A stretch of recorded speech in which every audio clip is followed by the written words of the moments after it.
Superintendent of Public Instruction, Elsie Arntzen. Great to have you with us again here. Good to see you. Good morning, Aaron, and good morning, Montana. It's exciting to be here back in Yellowstone County. Don't get back much. I live in Helena.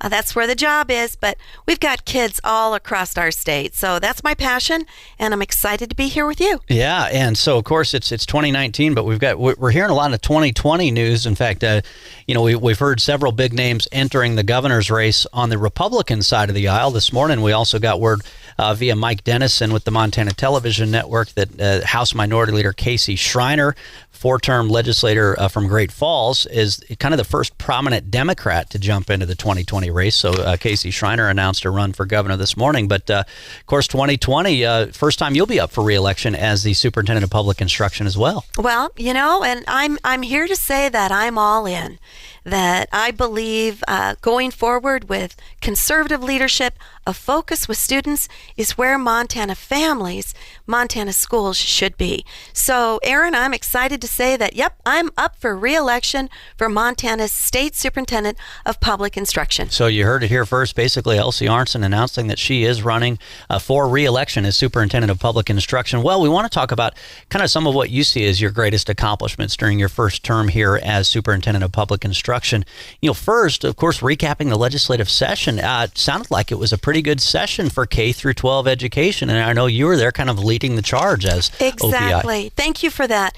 As a legislator of 12 years, understanding policy, but also understanding the sprinkling of budget, because money does drive policy. So this session, I was so pleased to see that on February 28th, they opened the session on the 7th, but on February 28th, the governor signed $70.7 million of opportunity for our public school kids.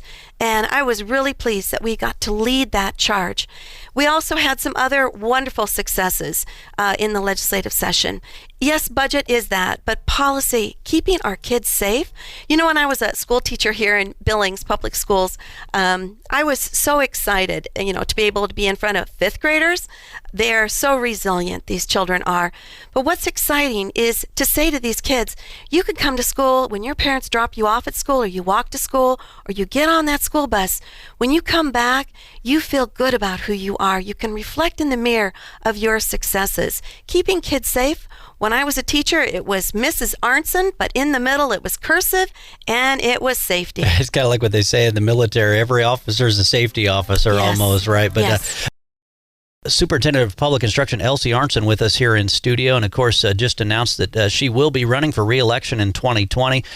Elsie, unfortunately, this meth epidemic, it's unfortunately also a part of the discussion with our K through 12 school system. I think you mentioned Yellowstone County. I think I've heard numbers 700 kids are homeless just in Yellowstone County alone, and oftentimes drugs are a big part of the homelessness problem, and the kids in the foster system, all those numbers have swelled as a result of this meth problem. Exactly. And, students and children come from families, and if drugs affect the families, then there's trauma, and the trauma then affects the student, and students can't perform in schools.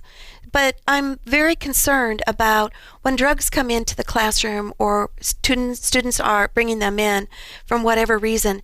Teachers need to be aware of that. But when we go to school as teachers, we don't learn about these things. We learn about math and reading and writing and getting them engaged. So this is a whole different type of a social problem, and we need to have solutions for teachers. But, they're not clinicians either. They can't tell if a student's on drugs or if there's a problem with mental health. But giving them the tools to understand that from experts is where we're leading.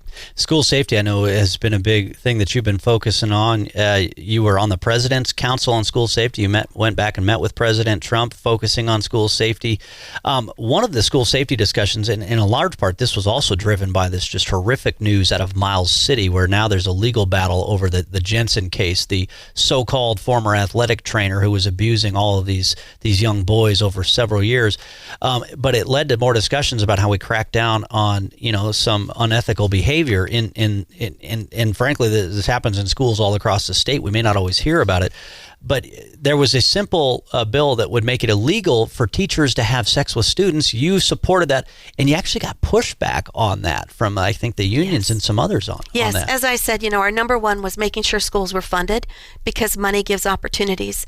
But our number one policy bill that we pressed with Senator Regier, but it's not a Republican or a Democrat issue. Making sure that we have an ethical teacher in front of all of our students, regardless of geographically where they might be.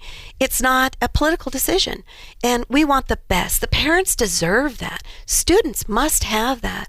So our number one bill was to say that there is no age of consent. So when schools are there is power of authority over top of them, and they need to make sure that they're in a safe environment, and that authority cannot lead to unethical behavior. We also hold licenses, so making sure that those licenses that come into our states, we review to make sure that they are the best, not just someone that comes in to say that they can teach math. So making sure that students come out of our teacher prep programs that we have across our state, understanding ethical behavior is paramount. How strongly are the pro-gun control groups out there pushing to try to enact more of a gun control agenda instead of actually focusing on school safety? Do you see those pressures from your viewpoint as OPI superintendent? Yes. What we do have, and we're very transparent, we have gun safety up on our website. And we don't just have one program, we have multiple. And it's very important. So I've got a Montana-based, but I also have the NRA up there. And that's to say, we are a Second Amendment state, and we are very, very rural. In fact, by federal designation, we're a frontier state. So the Second Amendment is passionate, and it's threaded throughout all of our communities across our state. Elsie, I also got to ask you, just on a personal level, it seemed like the moment you were elected, this was quite a shock to the establishment political operatives in Helena, because here you were, not only were you a former teacher, former legislator, but you were the first Republican elected to this post in almost 30 years.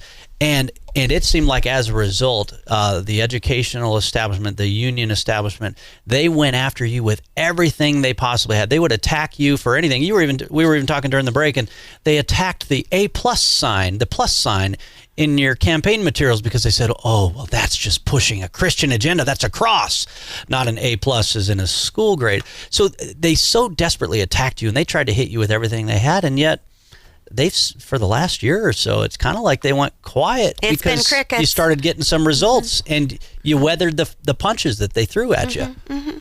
Well, what we've done, we've got great communication flow. So I communicate at the local level. I communicate with superintendents, school boards, but most important, parents. And what we did is we refocused everything on student. How can anyone argue that we want student success? Student success when they reflect on being proud of who they are, but also of that academic success. Also, as a conservative, we got rid of all kinds of mid-management, and we empowered people at state government to make sure that we're serving our schools. We're not in a compliance monitoring mode. So we've kind of like turned the tables on a lot of things, but it's a positive way. And, they were very, very negative. And I put that they as a pronoun, the associations. My goal, my campaign promise was to focus on students and to change a system that reflected students, not reflected associations. And I believe we're doing that, and I'm excited to go forward with more great work. Yeah, in fact, I know both you and your husband, and in addition to your time as a legislator and as a teacher, you and your husband are entrepreneurs as well, so you get the business world too. And so you talked during the break about trying to create more of a business atmosphere at OPI to better help students and educators across the board, instead of just being a bunch of bureaucrats going, hey, well, have you filled out this form yet? Hey, here, you fill out this form.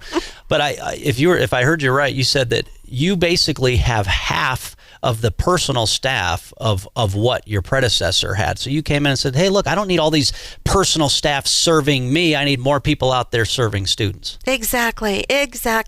So what we have is we have a CFO. We have who is in charge of all the state finances. We have a budget that is $2.3 billion for our students. So we're pushing more money out to schools, and the accountability is there as well. I believe in Montana. I believe in local control. I believe that our trustees to trust our trustees, and that accountability flows with them. But we are serving schools more so than we've ever done before. The other thing that we are doing is we're talking to communities, community members. It's not just school, it's isolated by itself. This is a community effort to have all of our students succeed. So we're talking to businesses. It's the private-public partnership that is going to happen, that is happening right now. When students graduate, and if 40% of our students go on to college, well, that's great. But what are we doing with the other 60%? Yeah. That precious dollar that comes in, that tax dollar, needs to be an investment in schools in K-12. Focus more on middle school. Give them opportunities. And not everybody needs to go get that liberal arts degree. I love what Greg Upham, the school district 2 superintendent, did. They held a job fair. So for kids that, hey, if they are going to go to college, well, now they have a better job. While they're going to college here in Montana. They're serving these employers' needs in the midst of this strong Trump economy that we've got going right now. Or if they don't plan on going to college, well, they can start in a good career path right out of the gate, right out of high school. And so I thought that was pretty cool. And I know you've been focused on STEM and things like that, too. We do have some callers on the line here as we talk with Superintendent of Public Instruction, Elsie Arntzen. First up, let's go to Christopher in Lewistown, listening to KXLO. Christopher, question or comment from you? Yes, good morning. Thank you for taking my call.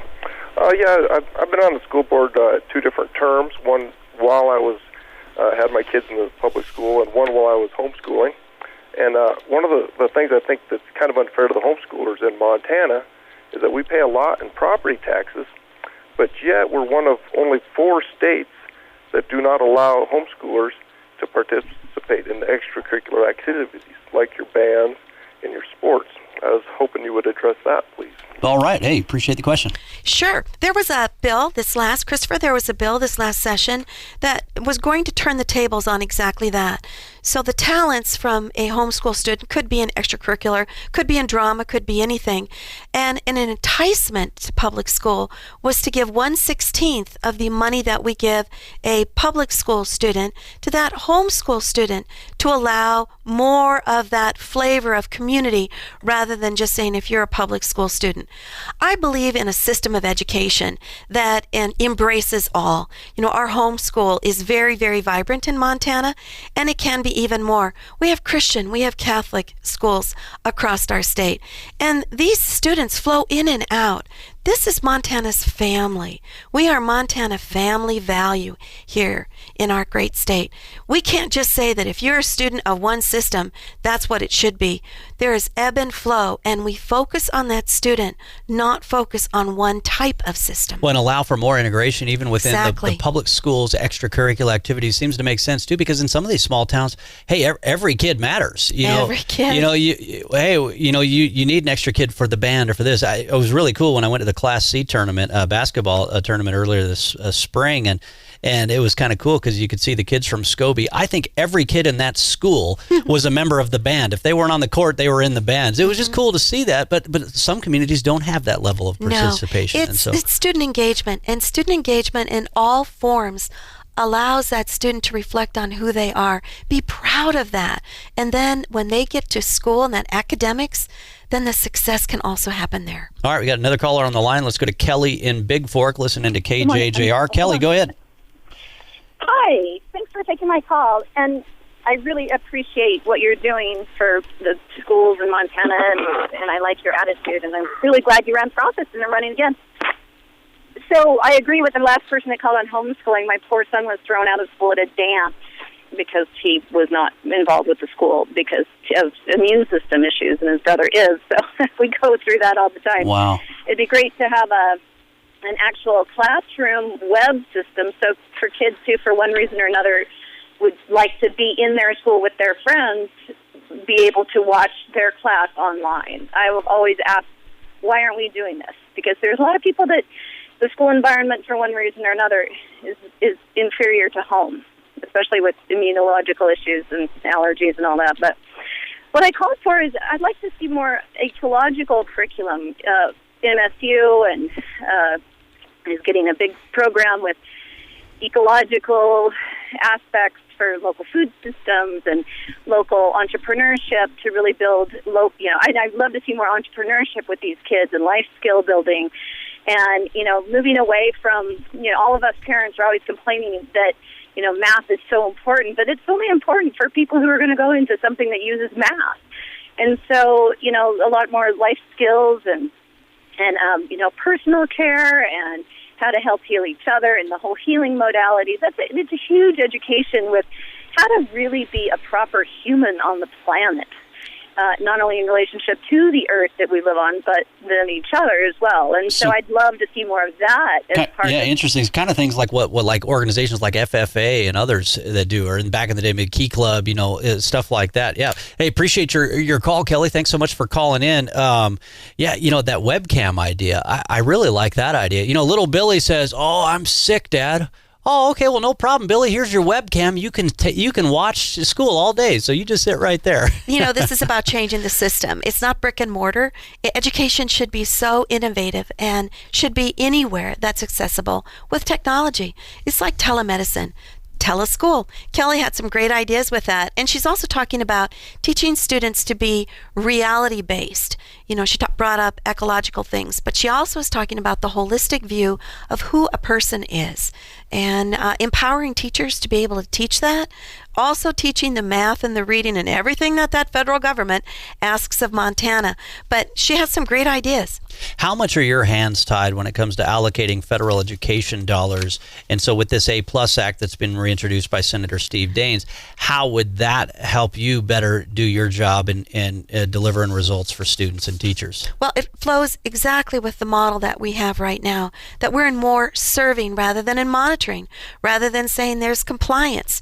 What this act that the good senator is proposing, and multiple senators are also on board with this that are signing on. It's extremely important that accountability happens with this, but it happens at the local level. It happens with the voter and the school board. It shouldn't happen at the federal level. We want the federal government to allow those tax dollars to flow with less accountability to them, but more accountability to that local government. They know their children in their schools. All right, we got less than a minute to go here. Superintendent of Public Instruction Elsie Arntzen, again, great to have you on the show. Thanks for announcing your reelection right here on the show. Your fight for reelection, or what's your focus going to be once you win reelection as superintendent? What's your top priority? Well, number one is making sure that student comes first. That it is about the student. It's not about associations. It's not about the brick and mortar system. It's not making that student fit the system, but it's about the student themselves. The other part, just on simple initiatives, it's stars and stripes in every classroom. We have not done, and it's been for almost 20 years, civics education, understanding what it's like to be a Montanan, to understand Montana's Constitution as well as our national Constitution, to know who we are as Americans. So that's something that we are revitalizing, stars and stripes in every classroom. And if we don't instill that patriotism now, when do we do it? 4th of July parade? When is it going to get done? You've got to reach them when they're kids, that's for sure. Elsie Arntzen, always a pleasure. Thanks for being with us.